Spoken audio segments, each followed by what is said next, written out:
విధ్వంస పాలనలో రాష్ట్రం తీవ్రంగా నష్టపోయింది. ఆంధ్రప్రదేశ్ను ఏకంగా అప్పుల ప్రదేశ్గా మార్చేసింది గత ప్రభుత్వం. ఒక్క కొత్త కంపెనీ తీసుకురాకపోగా ఉన్న కంపెనీల్ని పక్క రాష్ట్రానికి తరిమేసే పరిస్థితి మనందరం చూసాం. 1000 రూపాయలు పెంచేదానికి 5 సంవత్సరాలు వాళ్ళు తీసుకున్నారు. ఏకంగా జే బ్రాండ్ లిక్కర్తో విషం కంటే ప్రమాదమైన మద్యం అందించి 30,000 మందిని చంపి వేల కోట్ల రూపాయలు ధనాన్ని లూటీ చేశారు. అందుకే రాష్ట్రాన్ని కాపాడుకునే దానికే కూటమి ఏర్పడింది.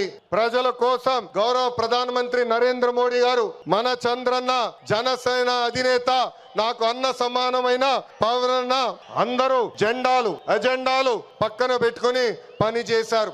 ప్రజలు మన్ని ఆశీర్వదించారు, కూటమిని ఆశీర్వదించారు. ప్రజా ప్రభుత్వం ఈ రోజు ఏర్పడింది. ఎన్ని ఆర్థిక ఇబ్బందులున్నా ఇచ్చిన ప్రతి హామీ కూటమి ప్రభుత్వం నిలబెట్టుకుంటూ ముందరికెళ్తుంది. దేశంలో ఏ రాష్ట్రంలో ఇవ్వని విధంగా వృద్ధులకి 4,000 రూపాయలు, వికలాంగులకి 6,000 రూపాయలు, ఏకంగా బెడ్ కి పరిమితం అవుతే 15,000 రూపాయలు ప్రతి నెల పెన్షన్ ఇచ్చి ఆదుకుంటుంది కూటమి ప్రభుత్వం.